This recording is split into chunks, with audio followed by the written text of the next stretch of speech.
할렐루야. 사랑하는 기스필드 가족 여러분, 오늘도 주님 말씀 묵상함으로 주님과 함께 동행하시는 복된 하루 되시기를 주님의 이름으로 축복합니다.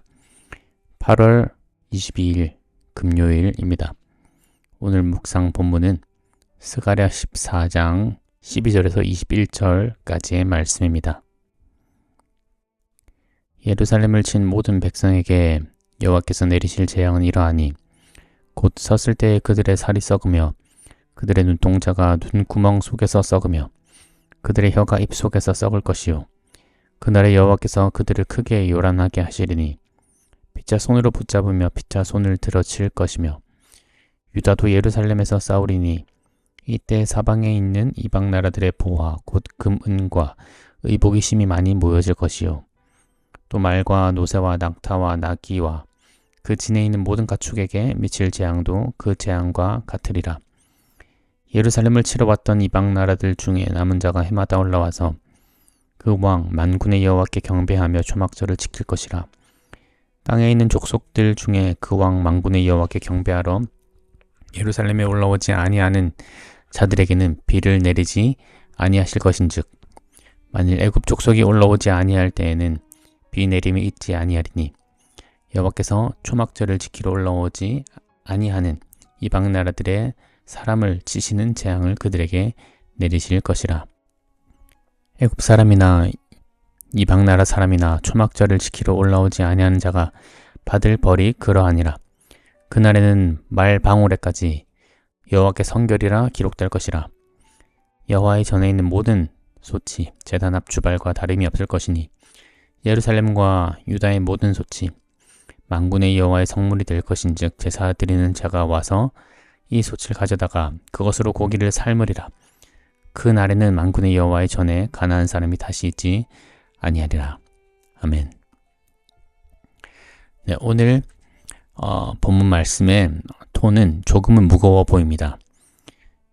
오늘 본문 12절에서 15절의 심판에 대한 묘사는 굉장히 강렬하고 20절, 21절은 거룩이 성전 담장을 넘어 일상을 향해 번져가는 장면을 보여주며 이 모든 것이 결국 메시아 예수 안에서 완성될 미래로 우리를 이끌고 있습니다.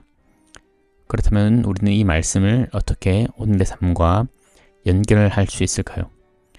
오늘 본문을 통하여서 여호와께 성결이라는 이 말방울과 부엌 소재까지 새겨지는 이 그림이 우리의 일주일을 어떻게 바꾸는지 그리고 예수 안에서 이미 시작된 미래가 내 일상의 피곤과 공허를 어떻게 적시고 움직이게 하는지 차례대로 살펴보도록 하겠습니다. 첫 번째로 성전 그릇만이 아니라 말방울과 모든 소체 여호와께 성결이라고 적혀있는 20절과 21절의 말씀을 우리 한번 기억해 봅시다. 거룩이 제사장의 손에서 부엌으로, 제단에서 골목으로, 성전에서 시장으로 스며드는 그림을 우리에게 보여주고 있습니다. 21절은 말합니다. 여호와의 전에 있는 모든 소치 제단 앞 주발과 다름이 없을 것이다. 이것은 무슨 의미일까요?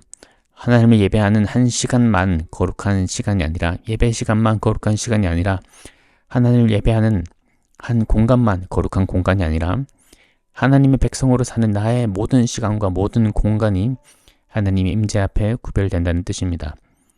우리는 자주 신앙을 주일 모드 그리고 평일 모드로 나누기 쉽습니다. 주일엔 찬양과 기도로 가득하고 평일엔 우리의 일, 운전, 설거지, 가정, 회의 이런 걸로 가득하다고 그런 모드를 나누기도 합니다. 그런데 스가랴는 말합니다. 그 말방울에도 여호와께 성결이 새겨질 것이다. 그 말방울에도 새겨질 것이다. 이것을 오늘날의 개념으로 바꾸면 이렇게 할 수 있습니다. 그 자동차 키에도, 그 스마트폰 잠금 화면에도, 우리의 일상에도 여호와께 성결이 새겨질 날이 온다. 라는 것입니다. 그러면 무엇이 달라질까요? 아침에 눈을 뜨고 가장 먼저 잡는 스마트폰이 더 이상 불안과 비교를 불러오는 작은 재단이 아니라 오히려 주님 오늘도 이 기기를 통하여서 이것을 통하여서 하나님의 사랑을 나누고 진실을 기록하고 또 하나님의 일을 섬기게 하소서라는 봉헌의 도구가 되는 겁니다. 우리의 업무를 위해서 이메일을 하나 보낼 때도 다른 사람에게 보이려고 아니라 나를 드러내려고 하는 것이 아니라 죽게 하듯 하게 됩니다. 같은 문장이지만 어투가 달라지게 되는 것이죠. 사실 그대로 존중 있게 책임 있게 하게 되는 것입니다. 우리의 집안일 혹은 부엌일도 그렇습니다. 가족을 먹이는 시간은 낭비의 시간이 아니라 사랑을 씌우는 봉사의 시간입니다. 설거지 거품이 사라질 때까지 마음의 불평도 함께 씻겨 내려가도록 하는 것이죠. 감사합니다, 주님. 오늘도 제가 사랑하는 사람들을 위하여서 섬기게 하시니 감사합니다. 라는 신앙의 고백이 되는 것입니다. 직장에서의 성과도 달라집니다. 결과만 거룩해지는 것이 아니라 과정이 거룩해집니다. 숫자를 만들기 위해, 어떤 결과를 만들기 위해 사람을 도구로 삼지 않고 목표를 채우기 위해 거짓을 섞지 않습니다. 그러므로 이 여호와께 성결은 무조건 금욕이다, 이게 아닙니다. 이것은 오히려 하나님께 드려지는 방식입니다. 그래서 우리의 기쁨 또한 더 깊어지는 것입니다. 커피 한 잔을 마셔도 감사로 하나님께 영광을 돌릴 수 있고, 운동을 하여도 창조 세계를 돌보는 몸의 청지기로, 창조하신 하나님을 찬양하는 찬양의 시간으로, 돈을 벌어도 하나님께서 맡기신 것이라는 청지기 의식으로 임하기 때문에 우리의 모든 생활 습관이 달라지는 것입니다. 나를 과시하기 위해가 아니라 하나님의 영광을 위해, 사람을 살리기 위해 쓰게 됩니다. 스가랴는 마지막에 그 날에는 만군의 여호와의 전에 가난한 사람이 다시 있지 아니하리라 라고 21절에서 말합니다. 여기에 가난한 사람은 원어로 상인을 뜻할 때가 있습니다. 다른 말로 하면 성전이 장사판이 되지 않는다라는 말입니다. 오늘로 말하자면 믿음을 장사거리로 만들지 않는다, 거래로 만들지 않는다는 것입니다. 예배를 통해 무언가를 얻으려고 하는 것이 아니라, 섬김을 통해 나의 어떤 것을 드러내려고 하는 것이 아니라, 우리는 봉사하는 자리에서 하나님, 이 일이 저를 드러내는 것이 아니라 주님을 드러내는 통로가 되게 하여 주소서라고 하게 되는 것입니다. 그 순간 그 자리는 여호와께 성결한 자리가 됩니다. 월요일부터 토요일까지 모든 시간이 거룩의 시간, 성결의 시간이 되는 것입니다.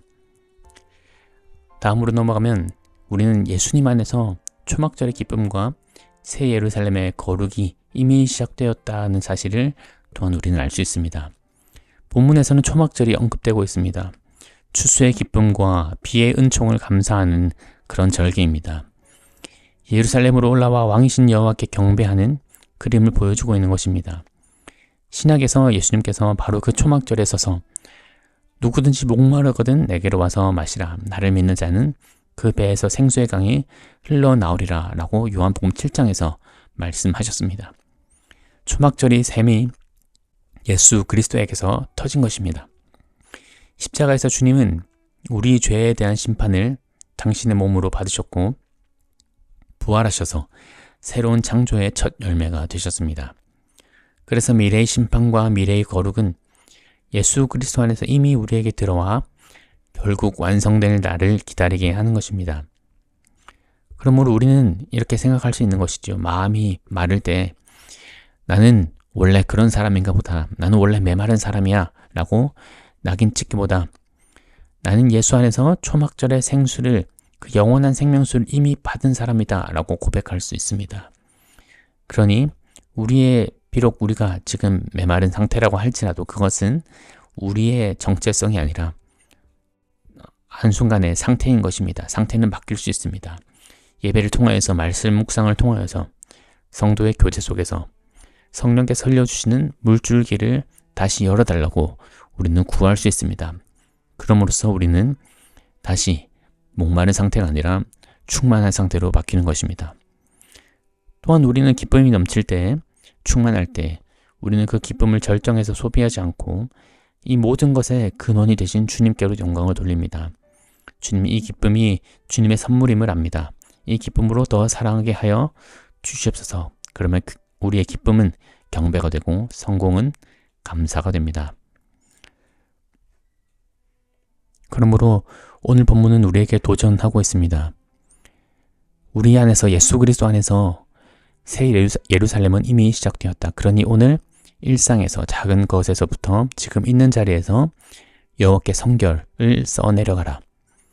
그래서 우리는 불완전하지만 진짜로 변해갑니다. 사소한 일상이 우리를 구체적으로 바꾸어 가는 것입니다. 오늘도 우리의 5분을 투자하여서 관계 회복에 힘쓰는 사람, 우리의 3분을 투자하여서 하나님의 말씀을 읽는 사람, 우리가 돈을 벌 때 가장 먼저 감사 기도를 올리고 작은 몫이라도 나눔으로 떼어놓는 사람, 이런 것들을 습관화하는 우리의 일상이 되기를 바랍니다. 이런 작은 성결의 글씨들이 내 하루 곳곳에 새겨질 때 내 삶은 더 이상 성전 밖과 성전 안으로 구분되지 않습니다. 예배 모드와 일상 모드로 분리되지 않습니다. 우리의 모든 삶이 예배 모드가 되는 것입니다. 그러므로 우리는 예배당에서 우리 일상으로 건너가 거룩이 우리 삶 전체에 영향을 미치는 우리의 삶을 꿈꿀 수 있습니다. 그리고 이 모든 것은 예수 그리스도 안에서 이미 시작된 초막절의 생수, 그 영원한 생명수로 인하여서 가능하게 됩니다. 그러니 사랑하는 여러분, 오늘도 오늘 하루를 살아갈 때 이렇게 고백해 보시길 바랍니다. 오늘은 어떻게 여호와께 성결한 하루가 될 수 있을까? 오늘은 어떻게 우리의 삶을 통하여서 하나님을 예배하고 하나님을 높여 드릴 수 있을까? 라고 우리는 스스로에게 말할 수 있는 것입니다. 그리고 이렇게 또 고백해 보시기 바랍니다. 주님, 이 순간을 주님께 드립니다. 제 말과 제 표정과 제 말투와 제 모든 사소한 것까지 주님의 것이 되게 하여 주시옵소서라고 고백할 수 있습니다. 이렇게 이러한 고백들이 쌓여가면 우리의 하루가 온전한 예배가 되는 것입니다. 우리는 실수할 수 있습니다. 하지만 그럼에도 불구하고 우리에게 계속해서 생명수를 부으시는, 그 초막절의 기쁨을 부으시는 그리스도가 계시기 때문에 우리는 오늘 하루를 살아갈 수 있는 것입니다. 그러니 오늘은 완벽한 성공의 날이 아니라 성실한 방향의 하루면 충분한 것입니다. 방향이 중요한 것이죠. 하나님께 심판을 맡기는, 그리고 우리 일상을 거룩으로 물들이는 이 삶을 모두가 살아가시게 되시기를 주님의 이름으로 축복합니다. 기도하겠습니다. 거룩하신 주님, 그 날에는 말방울에도 모든 소체도 여호와께 성결이 새겨진다 하신 약속을 우리의 일상에 이루어지게 하여 주시옵소서. 우리의 입술과 모든 일상들이 여호와께 성결이 될 수 있도록 도와주시옵소서. 결과만이 아니라 과정이 거룩하게 하여 주시고, 성공을 자랑이 아니라 감사로, 섬김을 우리 자기 과시가 아니라 주님께 영광 돌리는 그런 시간으로 바꾸어 주시옵소서. 또 우리의 구주 되신 예수 그리스도, 그분을 통하여서 우리에게 허락하신 영생의 그 생수의 약속을 우리 메마른 심령과 관계와 우리 일상 위에 부어 주시옵소서. 오늘 하루를 살아갈 때 그 새 예루살렘을 꿈꾸며 살아가는 우리가 되게 하여 주시고, 하나님의 공급하신 공급의 은혜가 차고 넘치게 될 수 있도록, 그래야 우리 잔을 차고 넘치게 할 수 있도록 주님 인도하여 주시옵소서. 오늘 하루를 주님께 온전히 올려드립니다. 감사하며 예수 그리스도의 이름으로 기도드렸습니다. 아멘.